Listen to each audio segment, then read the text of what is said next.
Segundo o eterno cineasta brasileiro Glauber Rocha, para fazer cinema, basta uma ideia na cabeça e uma câmera na mão. Já para entrar no mundo dos negócios, só a ideia não é suficiente.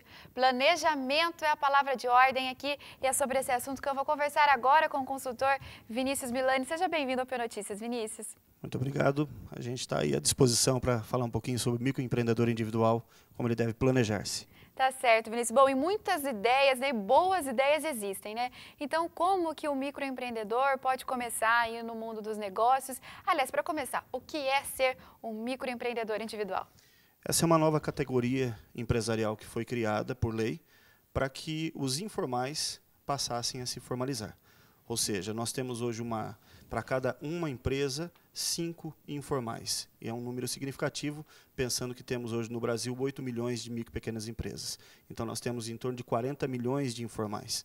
E este número, para ser reduzido, foi criado pelo governo uma nova forma, uma nova categoria empresarial, que é o microempreendedor individual, que ele tem uma característica de poder faturar até R$60 mil por ano, e dentro disso ele vai pagar um valor mínimo mensal que chega aí em torno de R$ 39 por mês, né?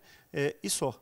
Ele não tem mais nenhum custo, não tem custo de escritório de contabilidade, até porque ele é dispensado da escrita fiscal de livro caixa, né? Ele tem uma forma de gerenciamento mês a mês do seu faturamento bastante simplificado.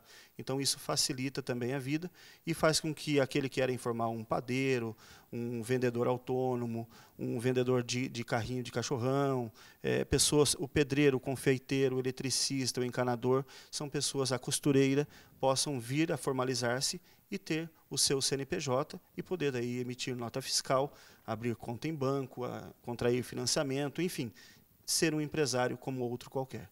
Ou seja, então, a principal vantagem, né, de ser um microempreendedor individual é a formalização, Vinícius? Sem dúvida, ele passa a viver no mundo empresarial. Enquanto informal, ele é pessoa física, né? Passando a formalizar-se, ele passa a ser pessoa jurídica. Ele pode, por exemplo, vender para o poder público, né? Ele pode ter funcionários? Ele pode, por exemplo, ter um funcionário, né? Ele contrai lá um funcionário para trabalhar consigo e esse funcionário terá os mesmos direitos que se numa empresa maior estivesse trabalhando. Por exemplo, ele recolhe FGTS, ele desconta o INSS desse funcionário normalmente, né? Entre outros benefícios também para o empreendedor individual é a questão dos benefícios governamentais federais. Ele pode aposentar-se, né? Ele tem direito ao auxílio-doença, no caso da mulher, do auxílio-maternidade, ou seja, como informal, ele teria outros benefícios, mas como empresário, ele passa a recolher perante a Previdência e gozar dos mesmos benefícios que uma empresa oferece normalmente. Tá certo, Vinícius. Bom, e aqui em Umuarama, né, muitos empresários já saíram da informalidade e alguns se transformaram, né, saíram do cargo de microempreendedor, né, e estão crescendo, né? A gente tem alguns exemplos aí na reportagem do Eduardo Alves e Alisson Rodrigo. O começo do ano foi a época escolhida pelo seu Ataíde para iniciar o próprio negócio. Marceneiro há 20 anos, ele cansou de perder boas oportunidades de se desenvolver no trabalho, atuando como funcionário, e resolveu se tornar seu próprio patrão. O barracão ainda é pequeno e a marcenaria tem poucas máquinas, mas ele já almeja um aumento no volume de trabalho e sonha com o crescimento da empresa. Por você ver, a gente já tem algumas máquinas. Lógico que mais para frente a gente progredindo através do serviço vai precisar mais, porque não é o suficiente. Mas para a gente começar, a gente já tem o suficiente. Já temos até serviço já pego para a gente começar a trabalhar. É no começo de cada ano que as pessoas sonham e planejam o futuro. Fazem planos tanto para a esfera pessoal quanto para a esfera profissional. É a hora de tirar as ideias do papel e colocá-las em prática. Adriano é consultor do Sebrae e já conhece bem o anseio daquelas pessoas que querem conquistar a independência profissional abrindo a própria empresa. Ele dá dicas que auxiliam no sucesso de um novo empreendimento. Para uma empresa gerar lucro, muitas vezes levam-se alguns meses até anos, porque muitas vezes o cliente não está habituado a comprar aquele produto naquele estabelecimento comercial ou contratar o serviço daquela pessoa porque já tem na cabeça alguns outros fornecedores, então ela já está habituada a consumir de outros fornecedores. Ter um pouco de capital de giro suficiente para cobrir essas possíveis eventualidades. O corretor de imóveis João teve de recomeçar e reinventar sua atuação no mercado. Ele precisou se reestruturar depois de um momento de crise financeira e hoje, com o suporte do Sebrae, é dono da própria imobiliária. O sonho de eu ter a minha própria empresa e na verdade, o sonho do recomeço. Esse foi o primeiro, né? Nessa empresa, nessa nova empreitada que nós temos hoje aqui, o primeiro passo foi o sonho do recomeço, né? A gente precisa ter a certeza de uma coisa: quando você cai, você só levanta se você tiver personalidade, né? E vontade. Se nós não tivermos personalidade e vontade, não tem como você reacender, né? Então, o primeiro passo é isso: a personalidade, o sonho do recomeço. O negócio deu tão certo que os objetivos de crescimento foram atingidos ainda antes do prazo planejado. E a empresa já está se desmembrando e aumentando seu ramo de atuação. A primeira coisa, quando a pessoa pensa em criar o seu próprio negócio, em entrar no mercado, ou trabalhar como patrão, ou criar a sua primeira empresa, a primeira coisa é coragem, né? Você ter um projeto na mão, você ter uma meta, né? Ter um objetivo, onde é que você quer chegar. O índice de sobrevivência de empresas no Brasil aumentou no ano passado. Em cada 100 novos negócios, 73 permanecem abertos após os 2 primeiros anos de funcionamento. Segundo o consultor do Sebrae, o planejamento é a chave para superar os primeiros meses, até que o negócio gere receita e comece a retornar o investimento feito. Esse seria o primeiro passo, é tirar da cabeça e colocar no papel, ou seja, começar a planejar a possível empresa. Porque o que acontece muito, e não deveria ser assim, é que as pessoas imaginam um negócio e antes de planejá-lo, muitas vezes iniciam o negócio. E planejar significa colocar várias informações no papel e discutir essas informações consigo mesmo e com outras pessoas que entendem do negócio.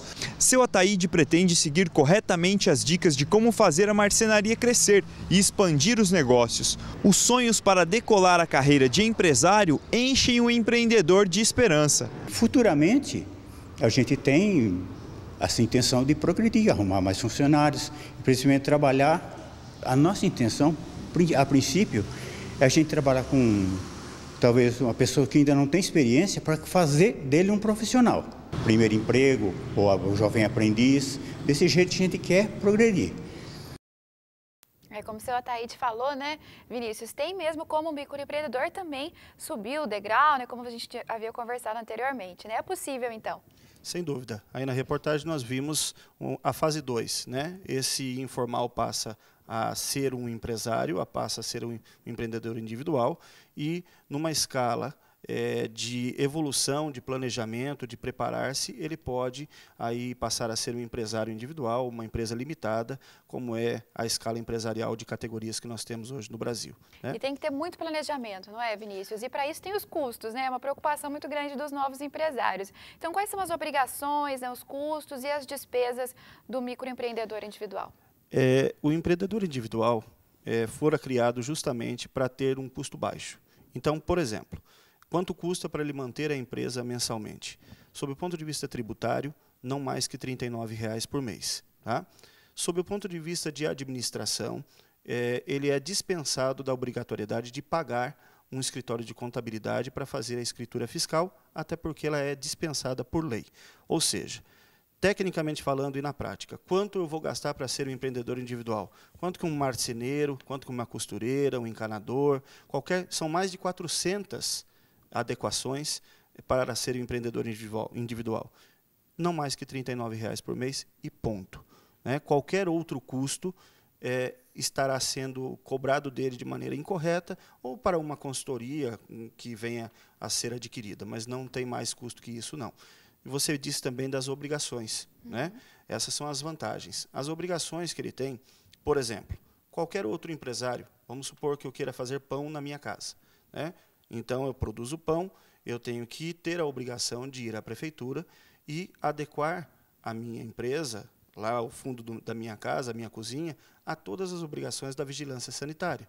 Eu tenho que me adequar a todas as obrigações do Corpo de Bombeiros, né? Então, antes dele formalizar-se, até porque ele pode formalizar-se por si só no portal do empreendedor. Mas, às vezes, chegam lá no Sebrae e digam, olha, eu me formalizei, só que eu não fui na prefeitura ainda.